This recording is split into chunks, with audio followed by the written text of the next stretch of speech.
I don't know if you're gonna think ill of me, but I enjoy destroying lives.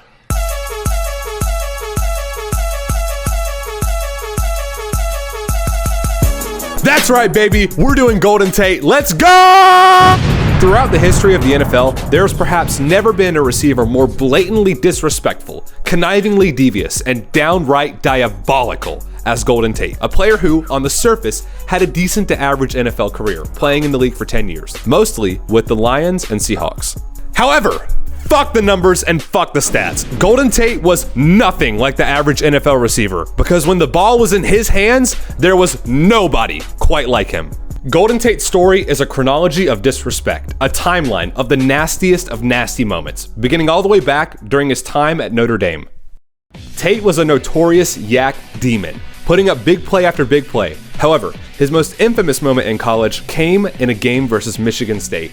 Catching the game-winning pass from quarterback Jimmy Clausen, Tate would leap into the Michigan State band, asserting himself all over the poor band kids directly below him. After his junior year, Tate would take his golden talents to the NFL draft, where he would be drafted in the second round by the Seahawks.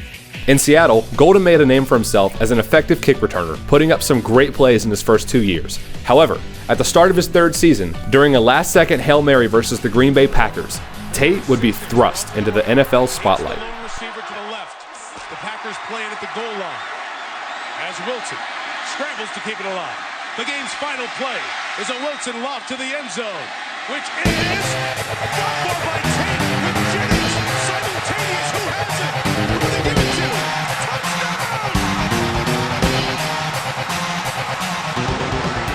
One guy goes up, touchdown. The other said no time. Has to be looked at because it's a score. Still have an official down there in the pile looking. Golden Tate did not catch that ball. Everybody knows that, except for the 2 inexperienced replacement refs that made the call. After the Hail Mary, Tate would become a more integral part of the Seahawks offense, and with each opportunity that he had the ball in his hands, Tate would make sure to make the most of it.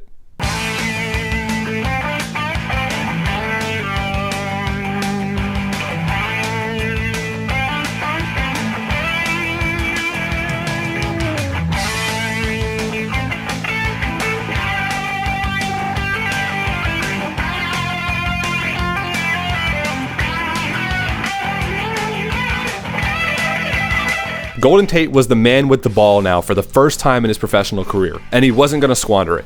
Every chance he got, he made sure to make plays and rub it in the defense's face. And make plays he did. So much so that the Detroit Lions offered him a $31 million contract to be the counterpunch alongside Calvin Johnson, and counterpunch he did, consistently shedding tackles and disrespecting defenders. And when he was about to score, he made sure you fucking knew it. He keeps his feet, and Golden Tate does what he does so well, all the way down and jumping into the end zone.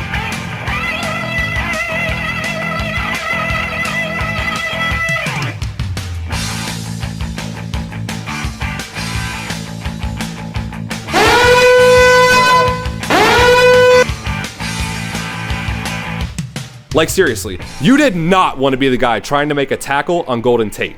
It rarely went well. And if he scored, he'd treat it like how I played Madden when I was 9 years old and just run along the goal line until someone shoved him in.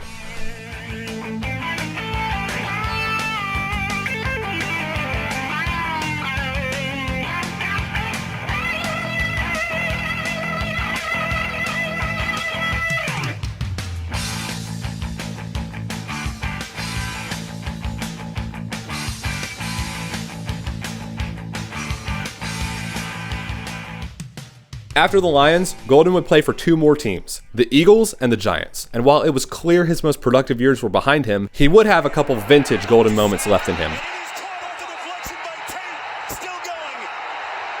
including an all-out brawl with Jalen Ramsey, who was basically the Golden Tate version of a cornerback. Nevertheless, eventually, Tate would retire as a Giant and fade into NFL obscurity and legend as his career ended.